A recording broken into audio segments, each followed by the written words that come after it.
ومن يعرض عن ذكر ربه يسلكه عذابا صعدا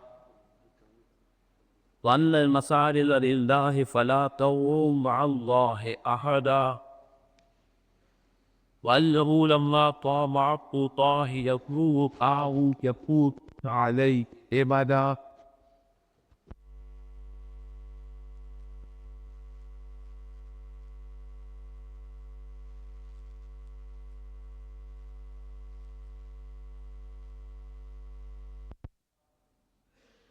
قل إني لن يهيدني من الله أحد ولن يقدر من طوله والقحدا إلا بلاغا من الله الرسالات ومن يعص الله ورسوله فإن له نار جهنم خالدين فيها أبدا حتى إذا رأوا ما يوعدون فسيعلمون من أضعف ناصرا وأقل عددا قل إن أدري أقريب ما توعدون أم يجعل له ربي أمدا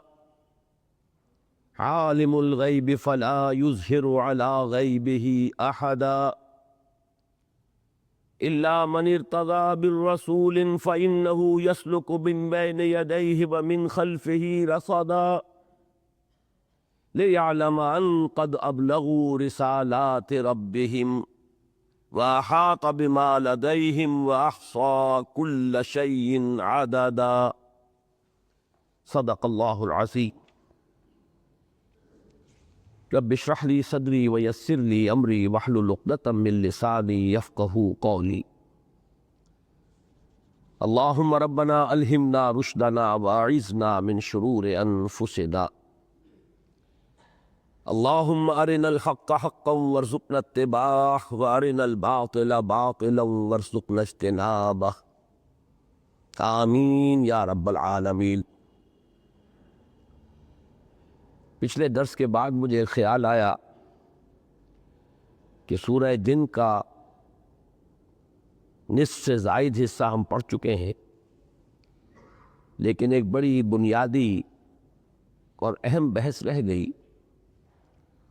اور وہ یہ ہے کہ جنات کو جن کیوں کہا جاتا ہے، وجہ تسمیہ کیا ہے.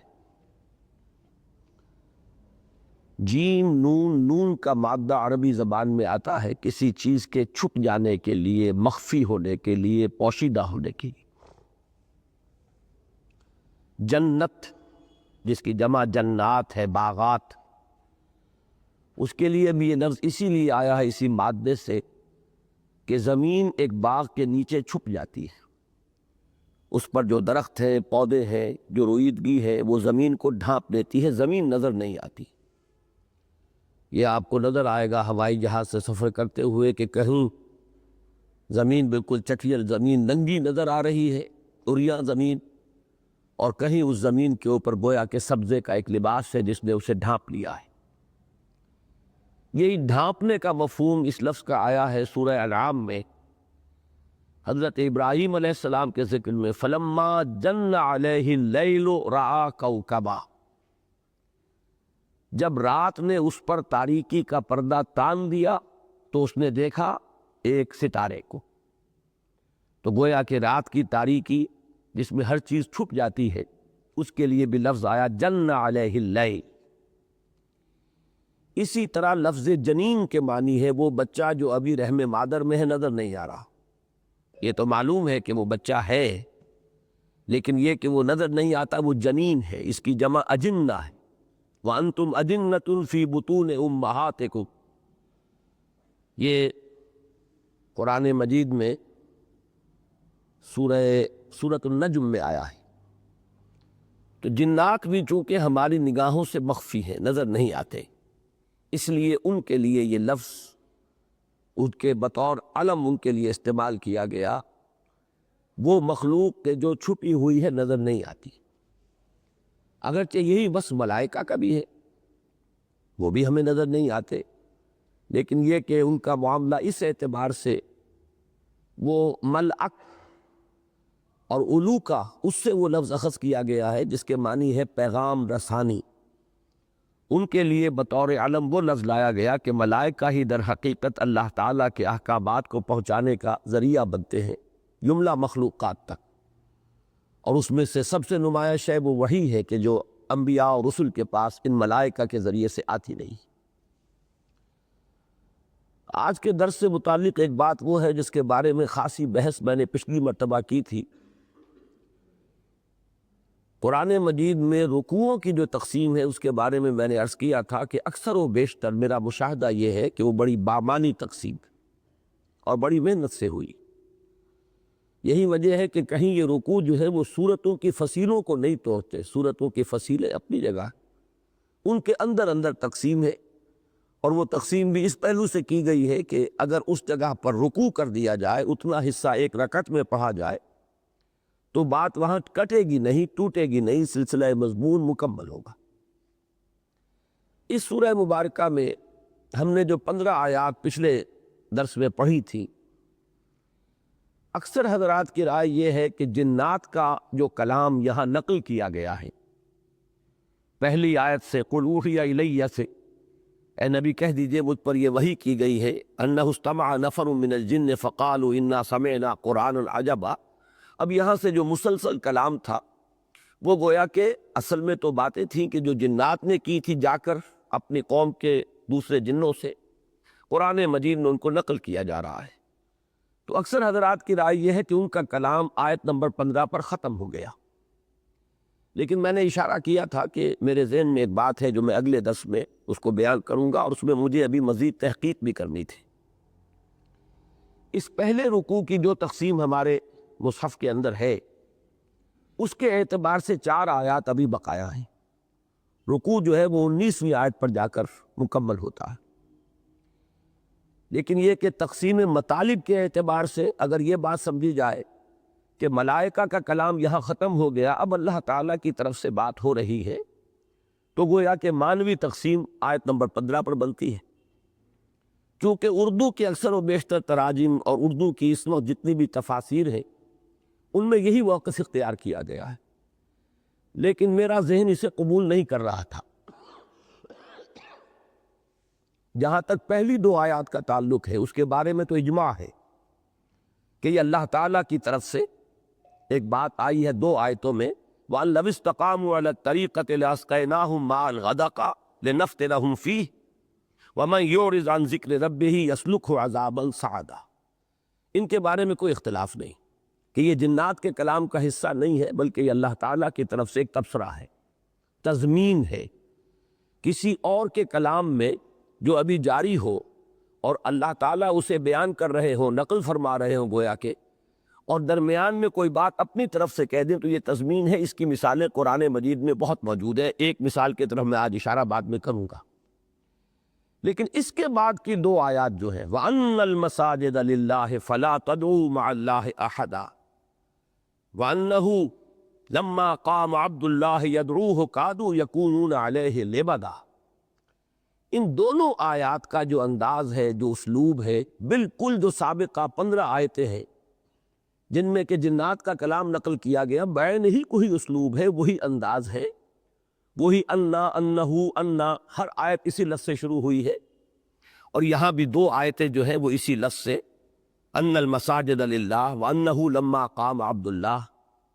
تو میرا گمان یہ تھا کہ یہ 2 آیتیں جو ہیں یہ بھی جنات کے کلام ہی میں سے ہیں، درمیان میں اللہ تعالیٰ کی طرف سے ایک تضمین ہو گئی ہے جو 2 آیات پر مشتمل ہے۔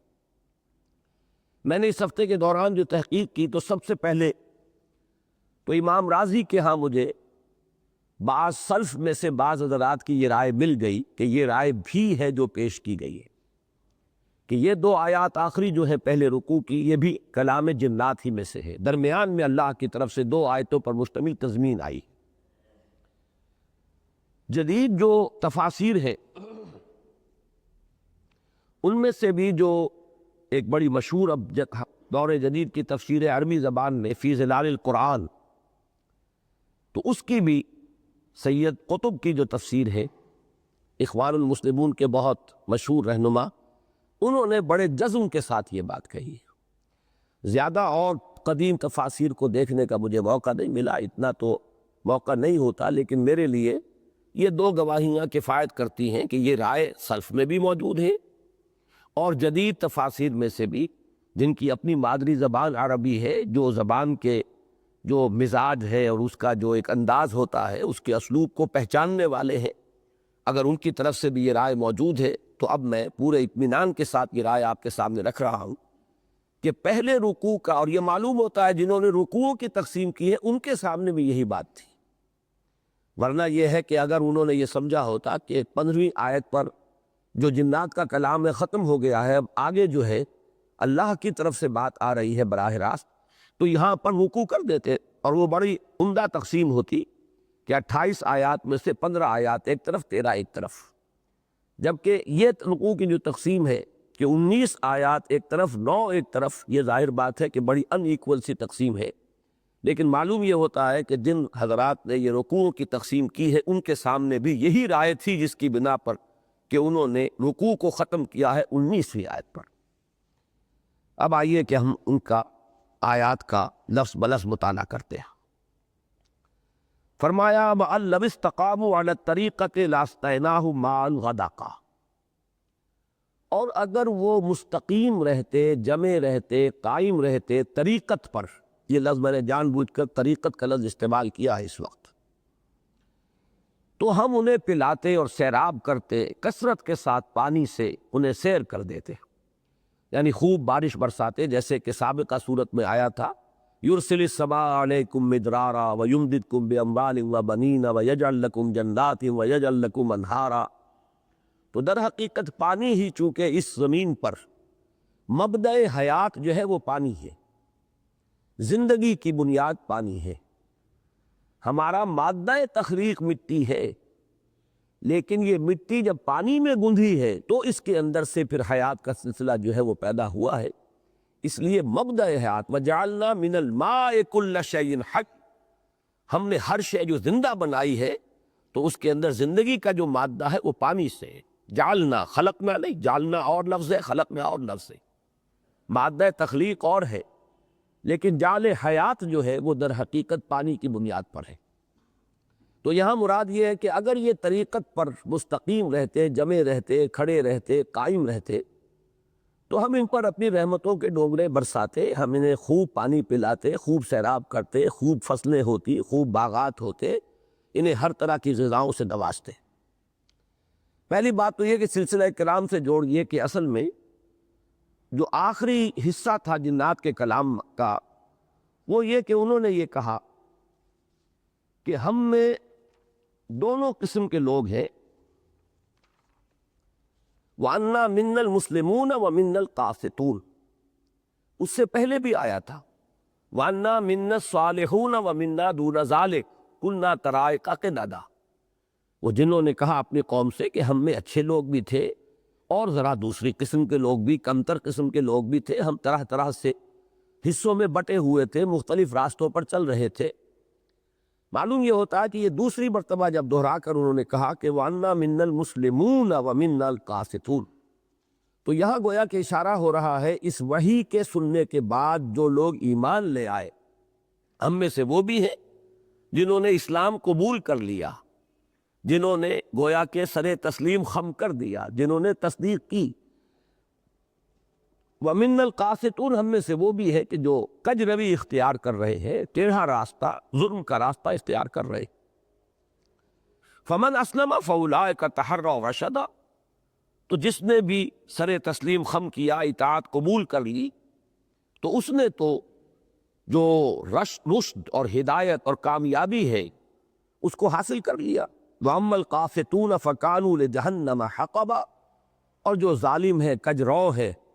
وہ تو پھر جہنم کا ایندھن بن کر رہے گی۔ یہ کلام تھا جنات کا، جس کے بعد اب اللہ تعالیٰ کی طرف سے تبصرہ ہوا وَأَن لَّوِ اسْتَقَامُوا عَلَى الطَّرِيقَةِ لَأَسْقَيْنَاهُم مَّاءً غَدَقًا، اگر یہ لوگ،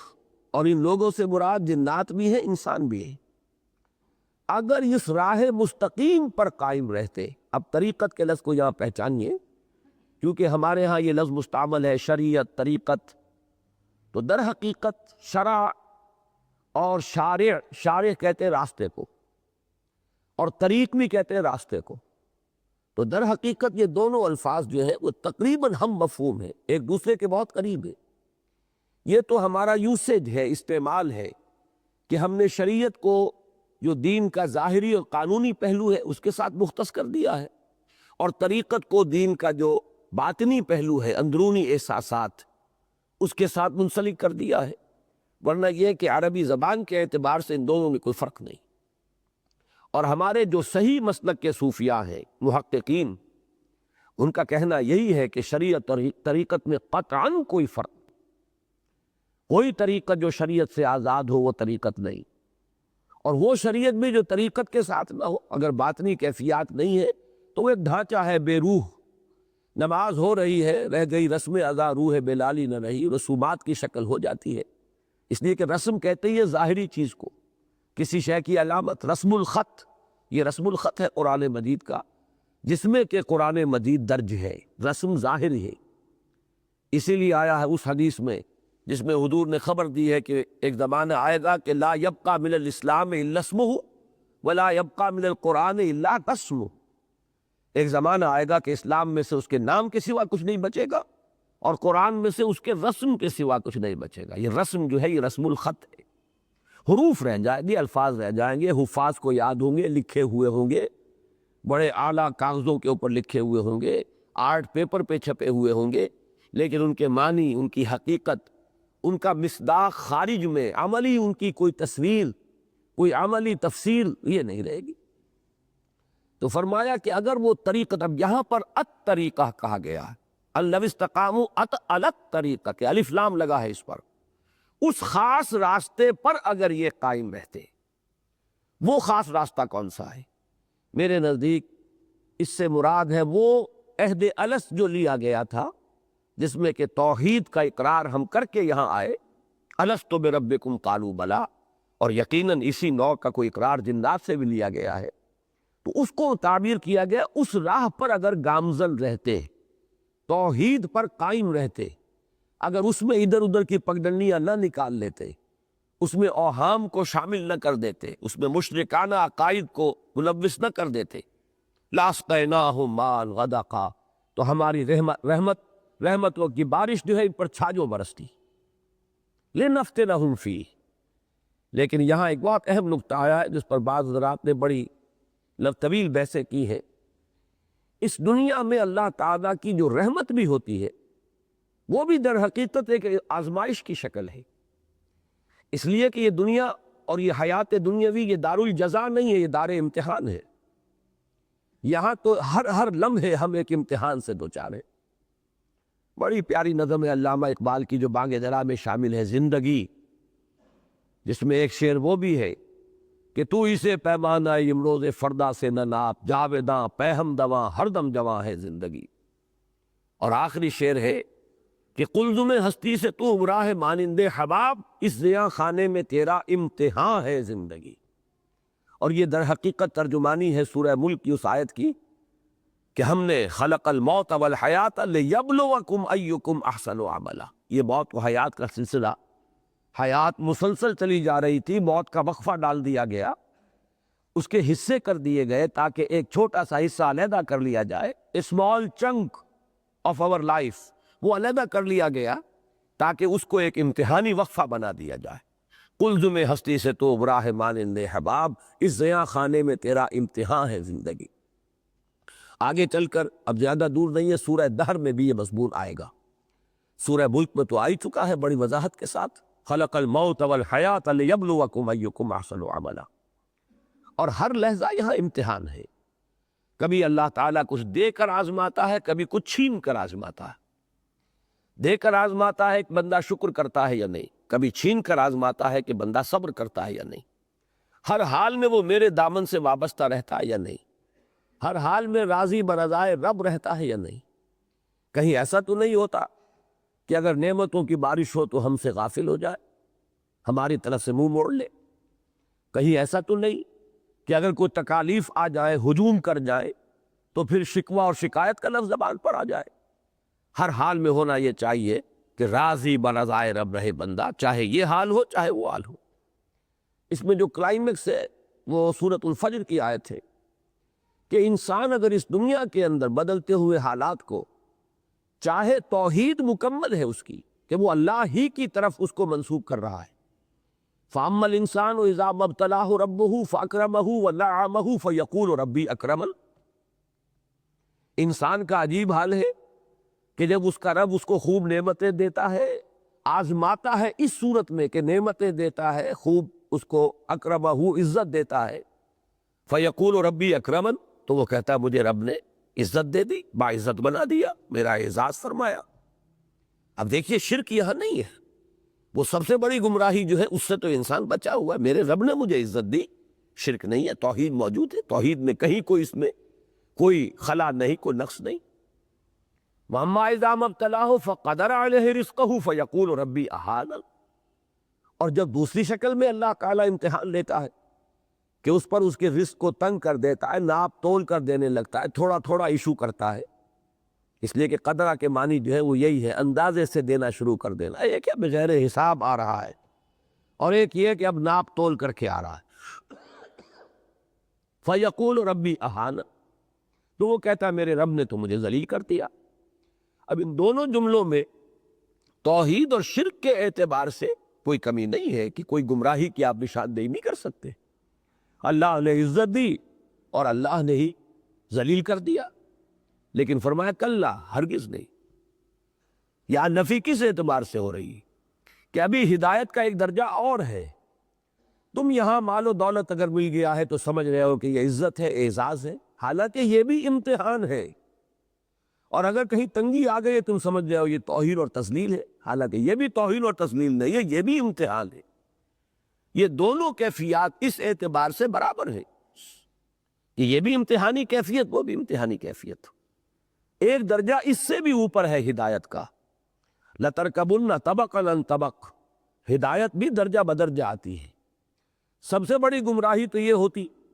کہ انسان یہ کہتا کہ مجھے نعمتیں ملی ہے، یہ تو لکشمی بائی کی کرپا ہو گئی، فلاں دیوتا راضی ہو گیا، اس کی نظر عنایت ہے، مجھے یہ سب کچھ مل گیا۔ اب یہ تو ضل ضلالا بعیدا، یہ گمراہی کی بہت دور کی شکل ہے۔ اور کہیں اگر کوئی تکلیف آ گئی، فلاں دیوتا ناراض ہو گیا، معلوم ہوتا ہے کہ فلاں دیوی یا دیوتا کی نگاہ کرم ہم سے پھر گئی ہے، دو قربانیاں، آؤ کوئی ڈنڈوت کرو، کوئی تلافی کرو، راضی کرو۔ تو یہ تو سمجھیے کہ یہ گمراہی ہے دور کی۔ اس گمراہی سے آدمی چلا تو پہلا درجہ جو آیا ہدایت کا وہ توحید ہے، کہ اس نے یہ کہا کہ مجھے نعمت ملی تو اللہ نے میرا اعزاز اور اکرام فرمایا، مجھ پر تکلیف آئی، تنگی آئی تو اللہ نے مجھے ذلیل کر دیا، تو اس کے اعتبار سے تو یہ ہدایت ہے۔ لیکن ابھی تیسری سیڑھی کو دیکھیں گے تو یہ بھی ابھی گمراہی ہے۔ وہ تیسری سیڑھی کیا ہے کہ یہ دونوں حالتیں مساوی ہیں، یہ دونوں حالتیں امتحان ہیں، دونوں میں اللہ آزما رہا ہے۔ ابھی ایک چوتھی سیڑھی ہے، یہ سب سے اونچی ہدایت ہے، اس تک تو یوں سمجھیے کہ اخص الخواص پہنچ پاتے ہیں، عام لوگوں تک کی اس تک رسائی نہیں ہے، اور وہ یہ ہے کہ یہ سمجھا جاتا ہے عام طور پر کہ اگر مفلسی ہے، احتیاج ہے، دنیاوی حالات کی تنگی ہے تو یہ امتحان شاید زیادہ کڑا ہے، زیادہ سخت ہے، اور اگر فراوانی ہے اور دولت ہے اور عزت ہے تو یہ امتحان شاید ہلکا ہے، آسان ہے۔ حقیقت یہ ہے چوتھی سیڑھی جو ہے ہدایت کی، کہ اصل میں امتحان بھاری جو ہے وہ دولت کا امتحان ہے۔ اگر اللہ تعالیٰ زیادہ دیتا ہے، عزت دیتا ہے، وجاہت دیتا ہے، یہ امتحان زیادہ سخت ہے، زیادہ مشکل ہے۔ اگر تنگی ہے، مصیبت ہے، تکلیف ہے تو یہ امتحان آسان ہے، اس لیے کہ تنگی میں اور مصیبت میں لامحالہ انسان کا رجوع اللہ کی طرف ہوتا ہے، جبکہ محتاط ہے، فراوانی ہے، عزت ہے تو اس میں بہت شدید اندیشہ ہے غفلت کا۔ تو معلوم یہ ہوا کہ نتیجے پر اگر نگاہ ہے تو اس کے اعتبار سے یہ امتحان کہ دولت ہو اور اس کے انبار ہو اور فراوانی ہو، یہ زیادہ مشکل امتحان ہے بنسبت اس کے کہ تکلیف ہو یا کوئی دنیا میں احتیاج کا معاملہ ہو۔ اس کے حوالے سے یاد رکھیے امام احمد ابن حنبل رحمۃ اللہ علیہ کا وہ واقعہ کہ ایک زمانے میں حکومت جو ہے تشدد کر رہی تھی، شدید ترین عتاب میں آئے ہوئے ہیں، مار پڑ رہی ہے، جیلوں میں ٹھوسا ہوا ہے، اور الفاظ یہ آتے ہیں روایات میں کہ وہ مار ماری گئی ہے کہ اگر ہاتھی کو بھی وہ مار ماری جاتی تو بلبلا اٹھتا، لیکن کبھی کوئی آنسو جو ہے آنکھ سے نہیں ٹپکا۔ لیکن جب حالات بدل گئے اور اب دار الخلافہ جو ہے یا بیت الخلافت، وہاں سے اب آ رہے ہیں اشرفیوں کے توڑے لے کر ایک شخص آیا ہے، تھیلی لے کر آیا ہے کہ یہ خلیفہ نہیں، کیوں خلیفہ بدل گیا، اب حالات جو ہے حکومت کے تبدیل ہو گئے۔ تو جب وہ تھیلی پیش کی ہے ان کی خدمت میں اشرفیوں کی، تب رو پڑے کہ اللہ میں اس امتحان اور آزمائش کے قابل نہیں ہوں، یہ امتحان کہیں زیادہ سخت ہے، کہیں مشکل ہے۔ تو ان 4 درجوں کو اگر اللہ تعالیٰ توفیق دے تو یاد رکھیے۔ اب دیکھیے ریلیٹیو، یہ جو تھیوری آف ریلیٹیوٹی یہ ہر جگہ چلتی ہے، سب سے اونچے درجے کے اعتبار سے دوسرا درجہ بھی گمراہی کا ہے، پھر اس کے اعتبار سے تیسرا درجہ اور گمراہی کا ہے، اور جو سب سے نیچے ہے وہ تو خیر گمراہی ہے ہی ہے۔ نیچے سے چلیں گے تو پہلے کے مقابلے میں دوسرا بھی ہدایت پر مشتمل ہے کہ آپ نے اگر دنیا میں خیر ملا، بھلائی ملی تو اسے اللہ کی طرف منسوب کیا، اللہ نے مجھے عزت دی، شرک سے تو بچ گئے۔ اگر تکلیف آئی، مصیبت آئی تو اس کو بھی اللہ کی طرف منسوب کیا، اللہ نے مجھے ذلیل کر دیا، شرک سے تو بچ گئے، اس کے مقابلے میں ہدایت پر آ گئے۔ لیکن اس سے اوپر کی ہدایت ہے یہ کہ آپ ان دونوں کے اندر کوئی فرق و تفاوت ہی نہ کریں، دونوں امتحان کی کیفیات ہے، نہ یہ عزت ہے نہ وہ ذلت ہے۔ یہی سورہ تغابن کی اس آیت کا مفاد ہے، ذالک یوم التغابن، ہار اور جیت کا فیصلہ تو اس دن ہوگا، اس دن جو بری ہو گیا عزت اس کے لیے ہے، اور اس دن جو جہنم میں جھونک دیا گیا ذلت اس کے لیے ہے۔ چاہے دنیا میں قارون کی دولت اس کے پاس رہی ہو اور فرعون اور نمرود کا اقتدار جو ہے اسے حاصل رہا ہو، اور سب سے اوپر یہ ہے کہ اصل کڑا امتحان جو ہے، حضور کی حدیث یاد کر لیجئے، ما قل و کفا خیر مما کثر و الہا، جو کم ہو لیکن کفایت کر جائے، بنیادی ضرورتیں پوری ہو جائے، کسی کے سامنے ہاتھ نہ پھیلانا پڑے، وہ کہیں بہتر ہے اس سے کہ جو کثیر ہے لیکن غافل کر دینے والی شے ہے۔ جہاں کثرت ہوگی بہتات ہوگی، غفلت آ جائے گی۔ تو فرمایا کہ اگر یہ ہمارے اس طریق مستقیم پر چلتے رہتے، قائم رہتے، رواں دواں رہتے، شاہراہ توحید سے ادھر ادھر کی پگڈنڈیوں میں نہ بھٹکتے، لاسقیناہم ماء غدقا، لیکن یہ نہ سمجھنا کہ یہ دار الجزا کے طور پر ہے یہ دار امتحان ہی، اس میں بھی ہم آزماتے، لنفتنہم فیہ، نعمتیں بھی آتی ہیں تو وہ بھی امتحان کے لیے، وہ مزید آزمائش کے لیے۔ اس لیے بھی کہ دیکھیے انسان، جیسے کہ ہمارا ہے تعلیم کا نظام، جس نے پرائمری کا امتحان پاس کر لیا اب وہ ہائی اسکول میں جائے گا، پھر امتحان ہے، 5ویں کا، 6ویں کا، 7ویں کا، مڈل کا، پھر امتحان ہی امتحان ہے، کڑے سے کڑے امتحان آتے چلے جائیں گے۔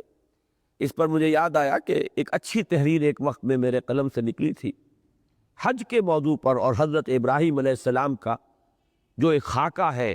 حیات دنیاوی کا، کہ کس کس طرح کے امتحانات میں سے حضرت ابراہیم علیہ السلام گزرے ہیں کامیابی کے ساتھ، جس پر ایک بڑا جامع تبصرہ جو ہے وہ سورہ بقرہ میں ہے،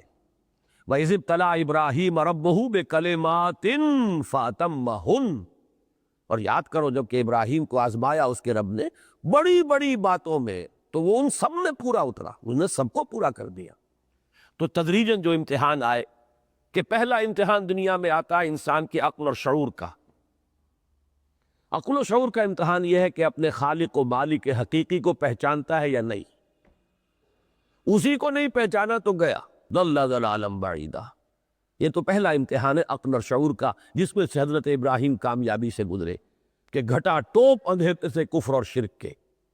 ستارہ پرستی وہاں ہو رہی تھی، بت پرستی وہاں ہو رہی تھی، شاہ پرستی وہاں ہو رہی تھی، سیاسی شرک انتہا پر، توہماتی شرک انتہا پر، ہر نوع کا شرک اس ماحول میں موجود تھا، لیکن اس گھٹا ٹوپ اندھیرے میں حضرت ابراہیم علیہ السلام توحید تک پہنچے، اپنی فطرت کی رہنمائی، پہلا امتحان پاس کر لیا۔ اب اس کے بعد امتحان جو آئے ہیں تابڑ توڑ، وہ ہے عزم کے، ارادے کے، ہمت کے، کتنی کچھ قربانی دے سکتا ہے۔ گھر سے نکال دیے گئے، اچھا سلام علیک ساستغفر لک ربی انہ کان بی حفیہ، ہجوم کے سامنے فیس کیا، اور اس جرأت کے ساتھ فیس کیا کہ ان کو لاجواب کر دیا ہے۔ رجعوا الی انفسہم، خود انہوں نے اپنے گریبانوں میں جھانک کر کہا کہ ابراہیم جو کہہ رہا ہے ٹھیک کہہ رہا ہے، اصل میں تو ہم ہیں جو غلط بات پر ہیں۔ لیکن پھر انہوں نے اپنی حمیت جاہلی کو مجتمع کیا، فیصلہ کہ ایسے آگ میں ڈال دو۔ شہنشاہ کے دربار میں پیشی ہوئی، وہاں پر جو مجادلہ کیا ہے وہ سورہ بقرہ کے اندر موجود ہے، جس طرح ترکی بترکی جواب دیے۔ جب بادشاہ نے کہا کہ حضرت ابراہیم نے فرمایا میرا رب وہ ہے جو جلاتا ہے اور مارتا ہے، بادشاہ نے کہا کہ دیکھو ابھی 2 آدمیوں کو بلایا جیل میں سے، ایک کی گردن اڑا دی، ایک کو آزاد کر دیا، دیکھو یہ اختیار میرے پاس بھی ہے، ایک کو میں نے مار دیا، ایک کو میں نے معاف کر دیا۔ تب پھر کہا ہے کہ اچھا اللہ تعالیٰ تو لاتا ہے سورج کو مشرق سے، فَأْتِ بِهَا مِنَ الْمَغْرِبِ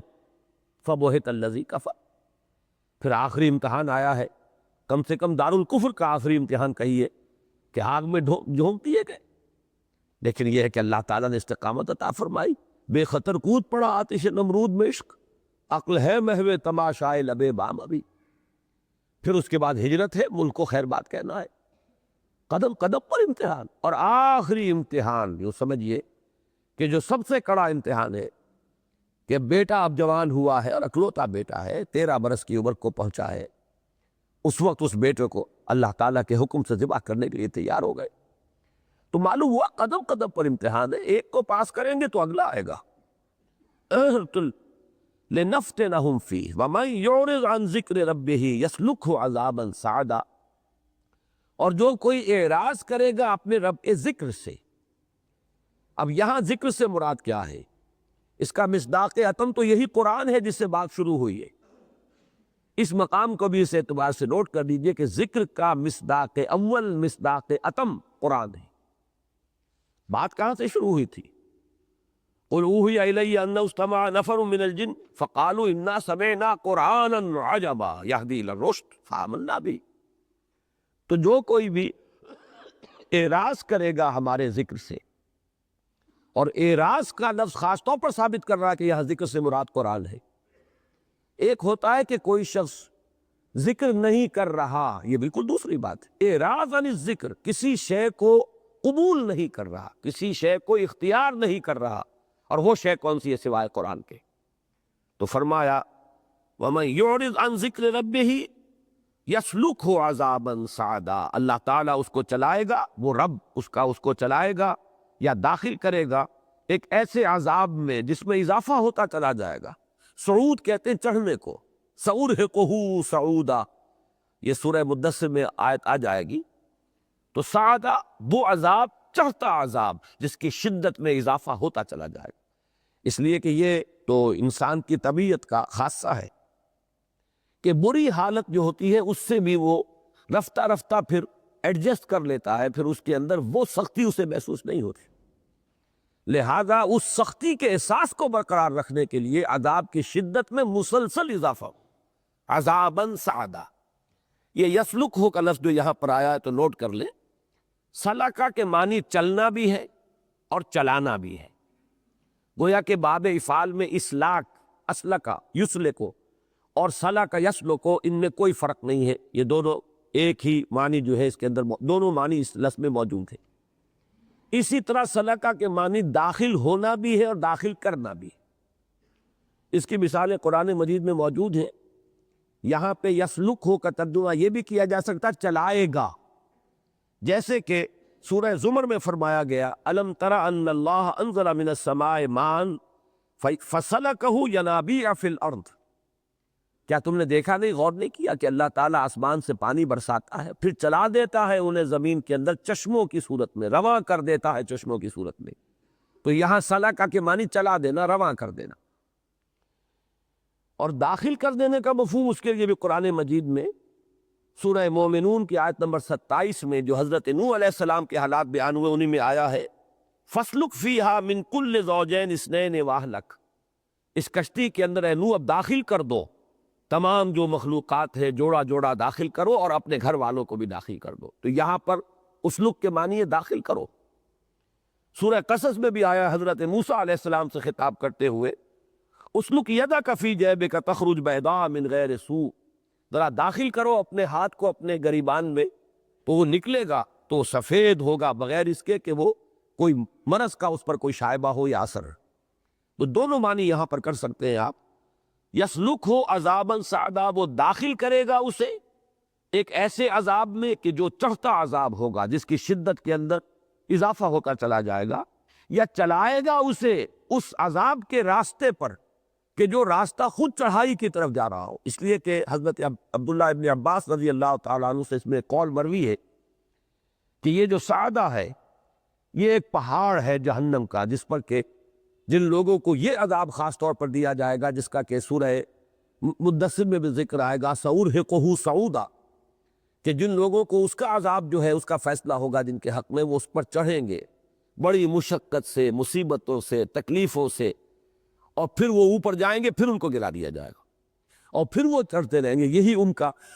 جو معاملہ ہے یہ چلتا رہے گا، جاری رہے گا۔ تو یہ دونوں ترجمے یہاں ممکن ہیں۔ وَأَنَّ الْمَسَاجِدَ لِلَّهِ فَلَا تَدْعُوا مَعَ اللَّهِ أَحَدًا، یہ دو آیتیں جو ابھی ہم نے پڑھی ہیں، جیسا کہ میں نے عرض کیا، یہ تضمین ہے اللہ کی طرف سے جنات کے اس کلام پر۔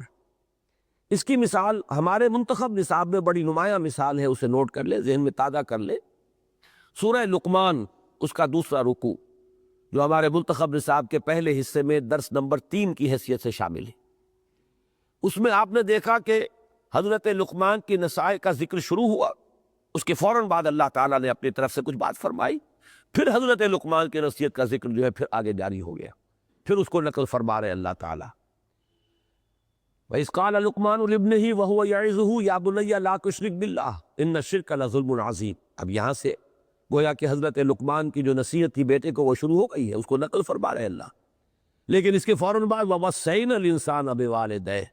حَمَلَتْهُ أُمُّهُ وَهْنًا عَلَى وَهْنٍ وَفِصَالُهُ فِي عَامَيْنِ۔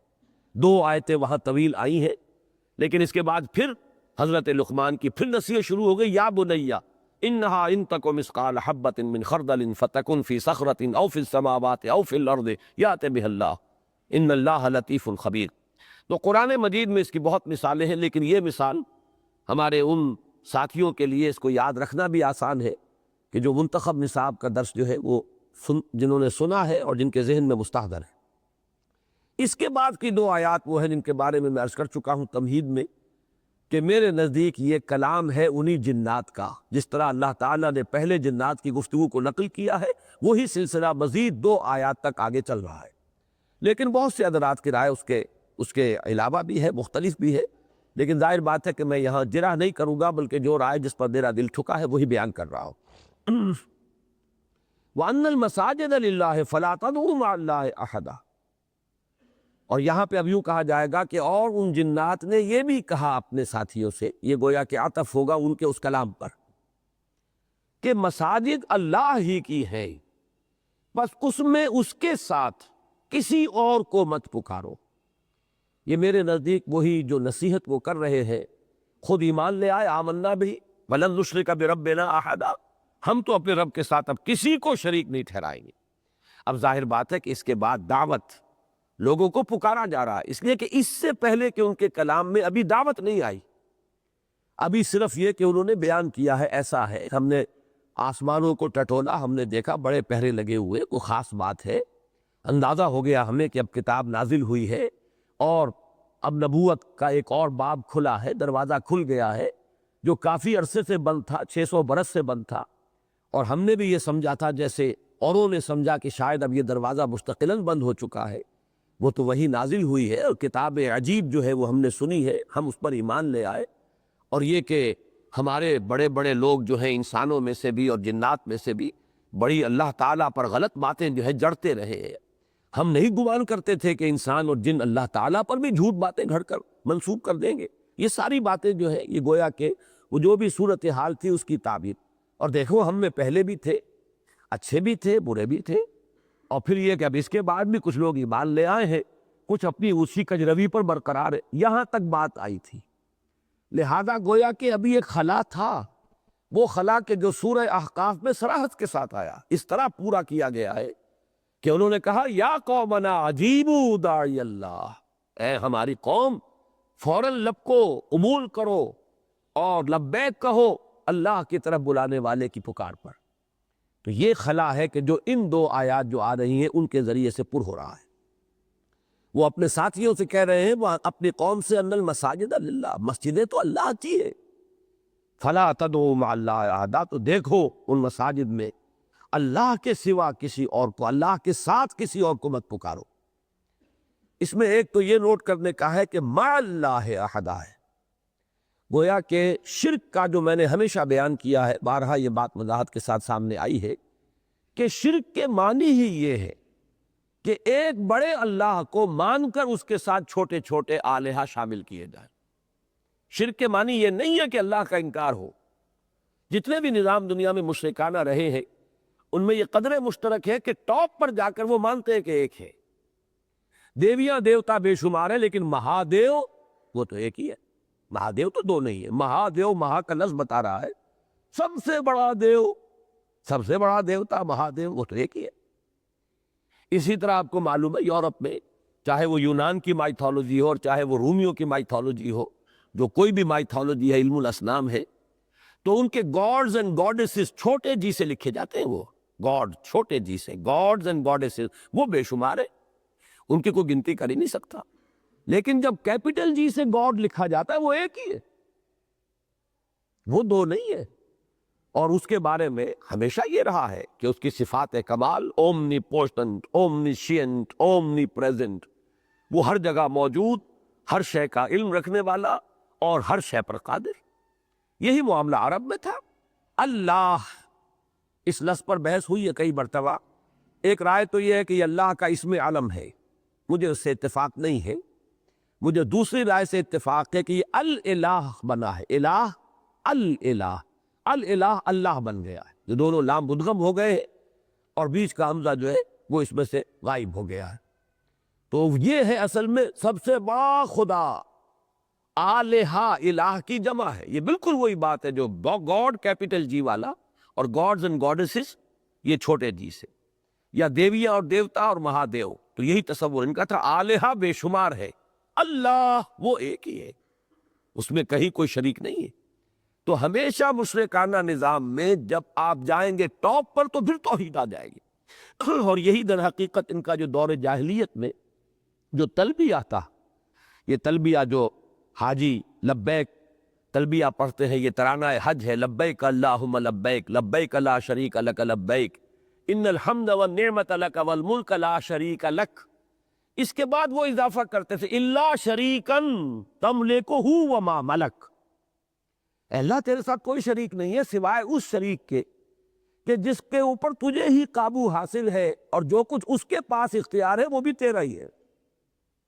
تو معلوم ہوا کہ توحید کے شاہراہ سے ایک پگڈنڈی علیحدہ کی،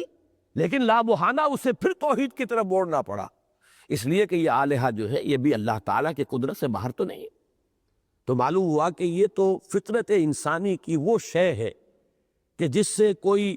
رستگاری ممکن نہیں ہے، کہ اندر ایک اللہ کے لیے ہماری فطرت کے اندر، ہماری روح کے اندر گواہی موجود ہے۔ اسی لیے میں نے کہا تھا الطریقہ، اس سے مراد کیا ہے؟ شاہراہ توحید، جس کی گواہی جو ہے فطرت انسانی میں ہے، جو در حقیقت یاد ہے اس عہد الست کی، الست بربکم قالوا بلی، وان المساجد للہ فلا تدعوا مع اللہ احدا۔ تو گویا کہ یہاں جو حکم دیا جا رہا ہے اللہ کے ساتھ کسی کو مت پکارو۔ اصل شرک ہے پکارنا، اچھی طرح سمجھ لے، بڑا باریک فرق ہے۔ لوگ کچھ مغالطے لوگوں کو ہو جاتے ہیں، خاص طور پر ہمارے ایک ساتھی پرانے بہت غلط رخ پر پڑ گئے، ڈاکٹر عثمانی صاحب اور ان کے ماننے والے اور ان کے جو معتقدین ہیں حزب اللہ کے نام سے، وہ لوگ جو ہے انتہا درجے کی انتہا پسندی کی طرف چلے گئے کہ ذرا سا کسی نے کچھ کہا اور شرک کا فتویٰ انہوں نے لگا دیے۔ اب دیکھیے ملائکہ کو ہم مانتے ہیں، ملائکہ اس وقت بھی موجود ہے، حدیث سے صریح ہے کہ حضور نے فرمایا کہ مجتمع قوم فی بیت من بیوت اللہ یتلون کتاب اللہ ویتدارسونہ بینہم الا نزلت علیہم السکینہ وغشیتہم الرحمہ وحفتہم الملائکہ۔ جب بھی کبھی کچھ لوگ اللہ کے گھروں میں سے کسی گھر میں جمع ہوتے ہیں اللہ کی کتاب پڑھنے اور آپس میں سمجھنے سمجھانے کے لیے، تو ان پر رحمت نازل ہوتی ہے، ان پر سکینت نازل ہوتی ہے، رحمت انہیں ڈھانپ لیتی ہے، اللہ کی رحمت ان پر سایہ کرتی ہے، اور فرشتے ان کے گرد گھیرا ڈال لیتے۔ تو فرشتے تو موجود ہیں، گھیرا ڈالے ہوئے ہمارا، لیکن ہم فرشتوں سے مخاطب نہیں ہو سکتے، پکار نہیں سکتے۔ جبرائیل کو ہم یہ نہیں کہہ سکتے اے جبریل میرا یہ کام کر دیجئے، بس یہ شرک ہو جائے گا۔ یہ نہیں کہ جبریل ہے نہیں، جبریل ہے، جبریل ہے، میکائیل ہے، فرشتے ہیں، دو فرشتے تو شاید ہم میں سے ہر ایک جو ہے اپنے ساتھ لیے پھر رہا ہے، لیکن ان کو آپ خطاب نہیں کر سکتے، ندا نہیں کر سکتے، ان سے دعا نہیں کر سکتے، ان کو پکار دے سکتے۔ پکارو اللہ کو۔ اب اللہ کس کے ذریعے سے آپ کا کام کراتا ہے؟ آپ کو اس سے کیا غرض؟ آپ کو آم کھانے ہیں یا پیڑ گننے ہیں؟ اللہ کسی فرشتے سے کرائے۔ اسی میں جو شاہ ولی اللہ دہلوی رحمۃ اللہ علیہ نے ایک بات لکھ دی اور اس کی بنا پر بہت سے لوگ جو ہے، اب چونکہ ڈاکٹر عثمانی صاحب کا ذکر آیا ہے، وہ تو شاہ ولی اللہ کو بھی مشرک کہتے ہیں، مولانا اشرف علی تھانوی تو مہا مشرک ہے ان کے نزدیک، ہوتے ہوتے احمد ابن حنبل تک پہنچ گیا کہ وہ بھی مشرک ہے، معاذ اللہ ثم معاذ اللہ۔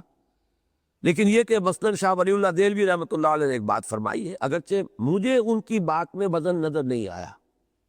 اس کے لیے دلائل انہوں نے پیش کیے، وہ میرے لیے کنونسنگ نہیں ہے، حالانکہ میری نگاہ میں بہت اونچا مقام ہے شاہ ولی اللہ کا۔ انہوں نے یہ بات کہی ہے کہ اولیاء اللہ جو نیک بندے ہیں اللہ کے، ان کی ارواح بھی ان کے انتقال کے بعد ملائکہ اسفل کے زمرے میں شامل کر دی جاتی ہے، اور اللہ تعالیٰ کے احکام کی تنفیذ جیسے فرشتے کر رہے ہیں ایسے وہ بھی کرنے لگتے ہیں۔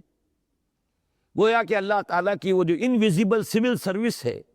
یہ فرشتے اللہ تعالیٰ کی سول سروس ہے، کام کر رہے ہیں، حکم ملتا ہے اس کے مطابق اس اللہ کے احکام کی تنفیذ کر رہے ہیں۔ تو ان میں اگر یہ بھی شامل ہو گئے تو یہ ایک علمی مسئلہ ہے کہ یہ صحیح ہے یا نہیں۔ صحیح ہے تو دلیل چاہیے کتاب و سنت سے، بعض دلائل انہوں نے پیش کیے، لیکن جیسا کہ میں نے عرض کیا وہ میرے لیے کنونسنگ نہیں ہے۔ لیکن مجرد اس بات کو شرک نہیں کہا جائے گا۔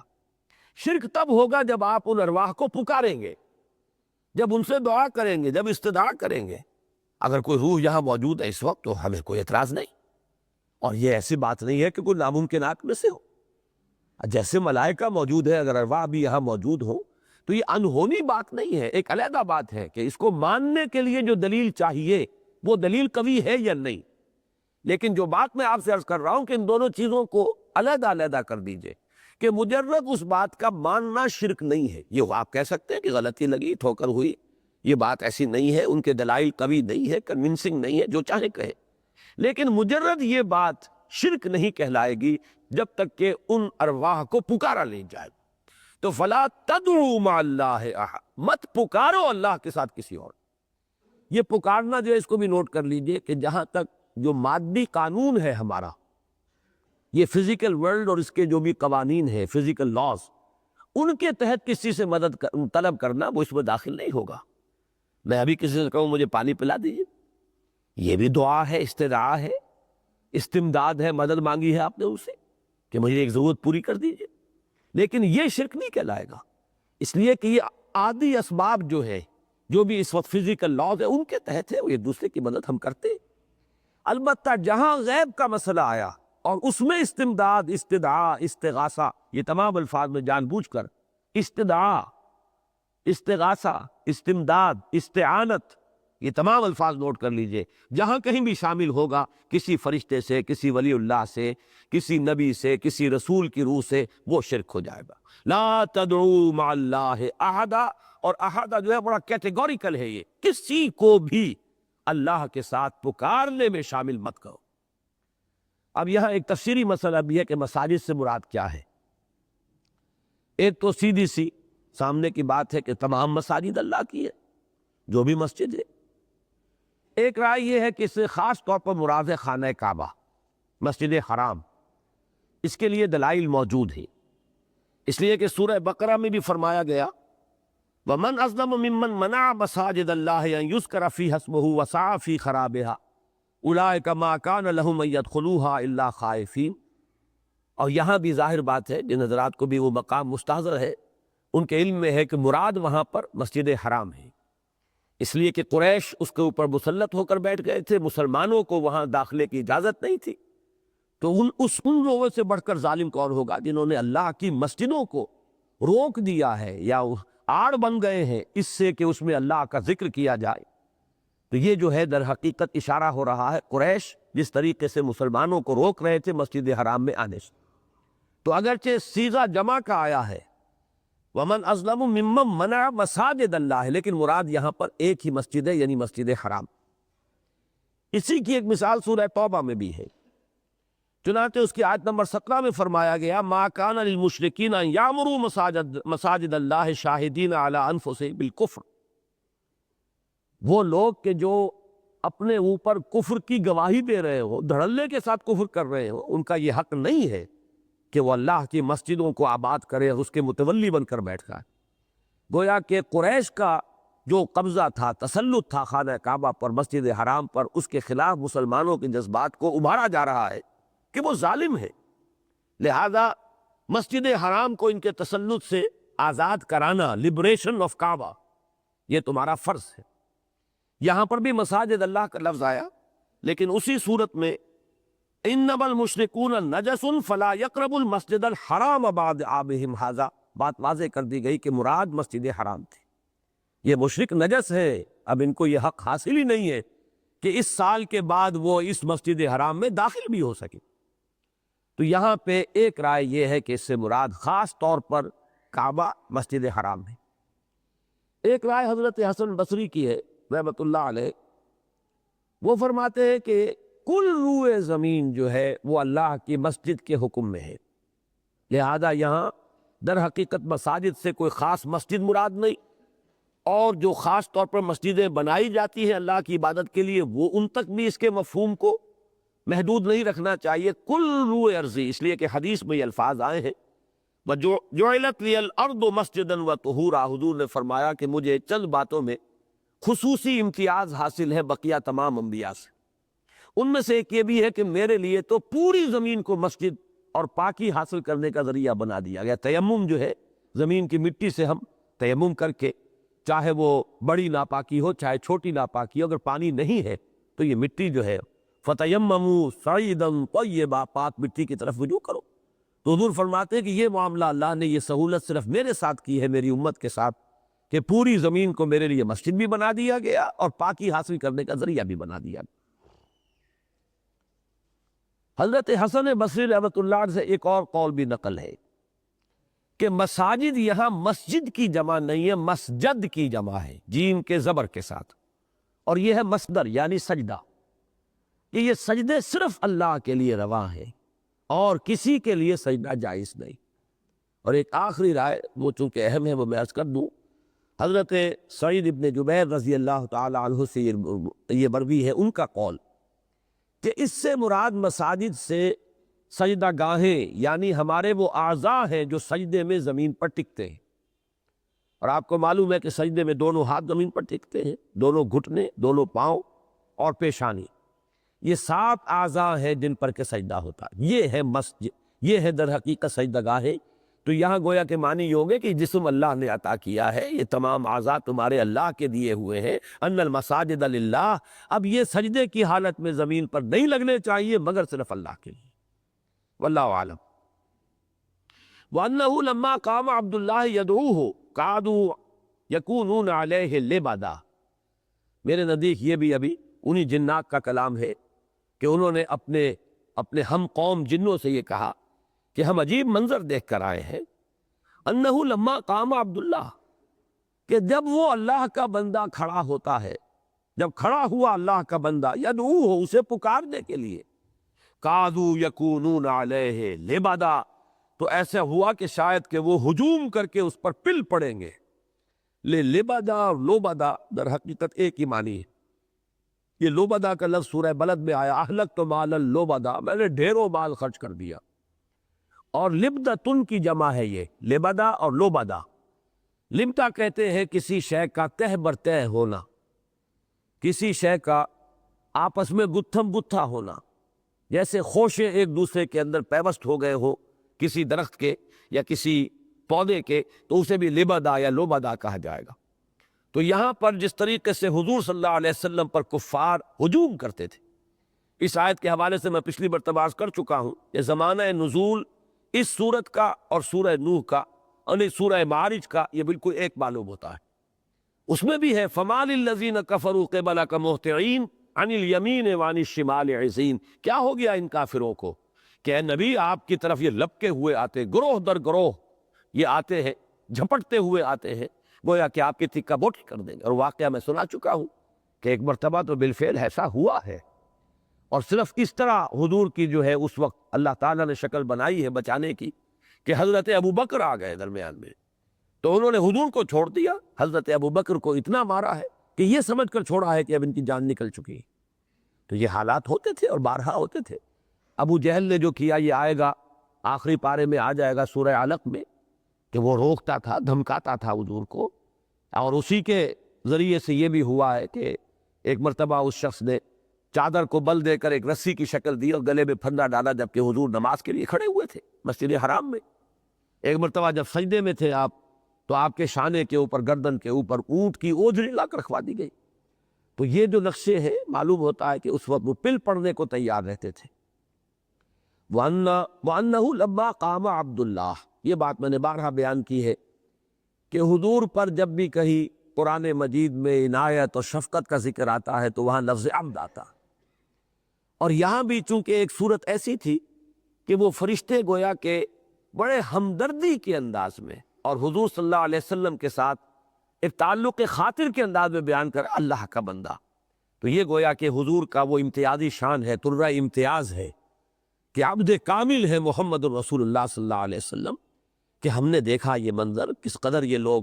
ظالم ہو چکے ہیں، کس قدر ان کے کان جو ہے بند ہو چکے ہیں ہدایت کے لیے، ان کے دلوں کے دروازے جو ہے وہ ان پر تالے پڑ گئے ہیں، ام علی قلوب اقفالها، ان کے دلوں پر تالے پڑ گئے ہیں، کہ ہم نے یہ منظر دیکھا۔ انہ لما قام عبد اللہ یدعوہ، یہ یدعوہ کو بھی نقل کیجیے، نوٹ کیجیے کہ یہ جب کہ وہ پکارتا ہے اللہ کو، کھڑا ہوتا ہے پکارنے کے لیے، اس سے وہ حقیقت سامنے آ جائے گی کہ نماز کی اصل روح جو ہے وہ دعا ہے۔ الدعاء مخ العبادہ، الدعاء هو العبادہ، اور سب سے بڑی دعا سورہ فاتحہ دعا ہی تو ہے۔ اہدنا الصراط المستقیم صراط الذین انعمت علیہم غیر المغضوب علیہم ولا الضالین،